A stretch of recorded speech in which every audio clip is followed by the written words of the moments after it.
झांसी में रचना यादव हत्याकांड ने सनसनी फैला दी। 13 अगस्त को झांसी के गांव किशोरपुर के जंगल में बने एक कुएं से कुछ बोरियां बरामद हुईं, जिसमें से गंदी बदबू आ रही थी। बोरियों को खोला तो उसमें महिला के शव के कई टुकड़े मिले। महिला के शव के लगभग 7 टुकड़े किए गए और अलग अलग बोरी में डालकर जगह जगह फेंका गया। एक तरफ इस हत्याकांड के खुलासे ने सभी को हिलाकर रख दिया, वहीं दूसरी तरफ सवाल उठा कि आखिर कौन है रचना यादव। रचना यादव को इतनी बेरहमी से क्यों मारा गया? रचना यादव हत्याकांड के पीछे असली वजह क्या है और रचना यादव हत्याकांड का असली कारण क्या है? तो चलिए जरा पूरा मामला समझ लीजिए, जान लीजिए कि आखिर क्यों रचना यादव के शरीर के 7 टुकड़े किए गए और क्यों उसके सिर को गायब किया गया। तो तारीख थी 13 अगस्त, जब झांसी के टोड़ी फतेहपुर थाना क्षेत्र के एक गांव किशोरपुर के जंगल में बने एक कुएं से अलग अलग बोरियों से महिला के शव के कई टुकड़े बरामद हुए।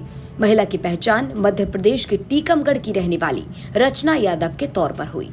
अब इस हत्याकांड के बाद सवाल उठा कि आखिर महिला को इतनी बेरहमी से किसने मार डाला।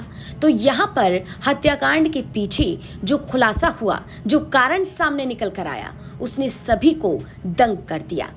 इस हत्याकांड के पीछे का कारण निकला है प्रेम प्रसंग। हत्याकांड के पीछे की वजह है लिव इन रिलेशनशिप। जानकारी के मुताबिक महिला ने अपने पहले पति और बच्चों को छोड़ दिया था। फिर दूसरे किसी व्यक्ति से रचना यादव की शादी हुई, लेकिन दूसरे पति की मौत हो गई। दूसरे पति की मौत के बाद रचना यादव का अपने जेठ के साथ एक मुकदमा चल रहा था। अब इसी मुकदमे की पैरवी में पूर्व प्रधान संजय पटेल महिला की मदद कर रहा था। अब कहा जा रहा है कि इसी दौरान पूर्व प्रधान संजय पटेल और रचना यादव के बीच नजदीकियां बढ़ती चली गईं। कुछ वक्त बाद दोनों लिव इन रिलेशनशिप में रहने लगे। दावा ये कि रचना यादव लगातार संजय पटेल पर कोर्ट मैरिज करने का दबाव बना रही थी। आरोप ये भी कि रचना यादव की तरफ से लगातार आर्थिक मदद की मांग हो रही थी। पुलिस पूछताछ में आरोपी ने खुलासा किया कि शादी के दबाव से परेशान होकर उसने हत्या की साजिश रची। पूर्व प्रधान संजय पटेल, उसका भतीजा संदीप पटेल और उसका साथी प्रदीप अहिरवार आरोपी बताए जा रहे हैं। कहा जा रहा है कि हत्या के बाद रचना यादव के शरीर के 7 टुकड़े किए गए। शव के टुकड़ों को अलग अलग बोरी में भरकर फेंक दिया गया। इस दौरान महिला के सिर को गायब किया गया ताकि शिनाख्त आसानी से ना हो पाए। लेकिन कड़ी मेहनत के बाद लगभग 7 दिन बाद महिला की पहचान रचना यादव के तौर पर हुई और खुलासे ने सभी को हैरान कर दिया। जिन्होंने ये घटना कारित की है, ये उनका नाम है संदीप संजय पटेल, जो महेवा गांव तोड़ी फतेहपुर के निवासी है। संदीप पटेल जो इनके भतीजा लगता है, जो तोड़ी फतेहपुर महेवा गांव के निवासी है। और एक और साथी था इनका जिन्होंने षड्यंत्र भी रचा और मारने में सहयोग भी किया, उनका नाम है प्रदीप अहिरवार। ये तीनों ने काम किया था। प्रथम दृष्टया पूछताछ के दौरान ये पता चला कि एक पर्टिकुलर मुकदमा जो उक्त महिला ने अपने पूर्व पति के ऊपर, जो पति और उनके परिवार के ऊपर लिखवाया था, उसका पैरवी ये जो संजय पटेल, जो पूर्व प्रधान भी था महेवा गांव के, वो उसका पैरवी कर रहा था। उसी दौरान इस महिला के साथ उनके संबंध बन गए।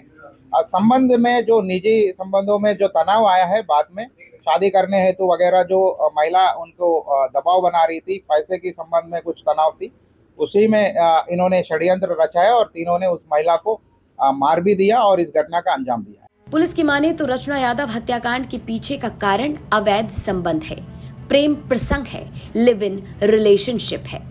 आरोपों की माने तो मृतक महिला रचना यादव और पूर्व प्रधान संजय पटेल लंबे समय से रिश्ते में थे, लिव इन रिलेशनशिप में रह रहे थे। रचना यादव लगातार संजय पटेल पर शादी करने का दबाव बना रही थी, लेकिन आरोपी को ये नामंजूर था। वो रचना यादव के साथ शादी नहीं करना चाहता था। अब शादी के दबाव से जब संजय पटेल परेशान हुआ, तो आरोप है कि आरोपी संजय पटेल ने अपने भतीजे संदीप पटेल और अपने साथी प्रदीप अहिरवार के साथ मिलकर रचना यादव हत्याकांड की प्लानिंग रची। जानकारी के मुताबिक रचना यादव के शव के 7 टुकड़े किए गए। पहले मिली 2 बोरियों में धड़ के 2 हिस्से मिले, लेकिन सिर, हाथ पैर गायब थे। कुएं को खाली किया गया। फिर एक और बोरी मिली जिसमें महिला के हाथ मिले। सिर न होने के कारण पहचान मुश्किल हो रही थी, लेकिन जैसे तैसे 7 दिन बाद महिला की शिनाख्त रचना यादव के तौर पर हुई। मतलब जंगल में कुएं में कुछ शव के टुकड़े मिले थे, अलग अलग बोरियों में डाला हुआ। इसको तत्काल बहुत गंभीरता से लेते हुए करीब 8 टीमों का हम लोगों ने गठन किया है। उसके अलावा 10 और टीम को गठन करके अलग अलग गाँव में चेकिंग कराया गया कि ऐसा कोई महिला तो नहीं है जो मिसिंग है उसी उम्र की, क्योंकि ये बहुत ही ब्लाइंड मर्डर था और सनसनी केस भी था।